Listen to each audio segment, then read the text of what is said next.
Welcome to another Michigan football show. I'm Bryn Mickle. And I'm Aaron McMahon. This week we're in the hot box talking about the QBs, that Purdue locker room, the bye week, and the biggest game of the year. First down, Wilton Speight goes down with an injury. John O'Korn comes in, guides the Wolverines to 3 red zone touchdowns. Do we have a QB controversy on our hands?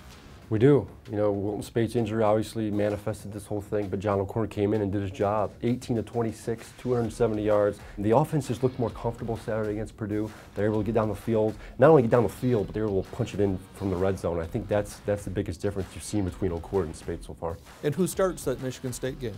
You know, I think that's going to depend on Speight's injury. You know, and we don't know the nature of it. We don't know the severity at this point. Jim Harbaugh has said if they played this week, Speight wouldn't be able to play. So that tells me O'Korn is obviously the guy right now. I do think Harbaugh wants to see how he reacts and answers in practice, but I would be surprised if O'Korn isn't the guy come October 7th against Michigan State. Second down. Jim Harbaugh unloaded on the Purdue facilities this week, blasting everything from the urinals to the heat in the locker room. Does he have a point? He does. We in the media were loud inside afterwards, I guess what you call the team meeting room for the post-game press conference, and it really reminded me of a grade school classroom. Cinder block walls, no windows. It was hot, it was muggy, it was sweaty. I can only imagine how the players felt. But it's important to note that, you know, this isn't exclusive just to Purdue. There are plenty of schools across the country, across the Big Ten, that do the same thing. You know, Harbaugh spoke on gamesmanship, and teams do it all the time, from painting the walls pink to taking things out. This is just one example that I think was made worse by the heat in West Lafayette on Saturday.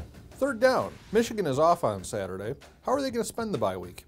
Well, they'll practice most of the week. They're practicing right now. The players will get a few days off, really for the first time since the beginning of training camp. It also gives some of the guys banged up right now an opportunity to get healthy. But the big thing here this week is recruiting. Coaches will hit the trail. They'll hit high school games on Fridays. They'll talk to recruits and try and land some commitments like you saw last weekend. Fourth down. Michigan is ranked in the top 10, has the #1 defense, but the big question remains. Can this team beat the Buckeyes? As of right now, no. I mean, you've got too many questions on offense. You don't know who the starting quarterback is. They've had some struggles on the offensive line. The receivers still are struggling to get open. A lot of things to figure out here between now and the Ohio State game. I'd like to see some more consistency in the red zone. I'd like to see them show they can score more points against quality Big Ten competition. You know, ask me again come game week, but right now my answer is no. Well, that's a wrap on another Michigan football show. We'll be back next week when we look ahead to the big game against the Spartans under the lights.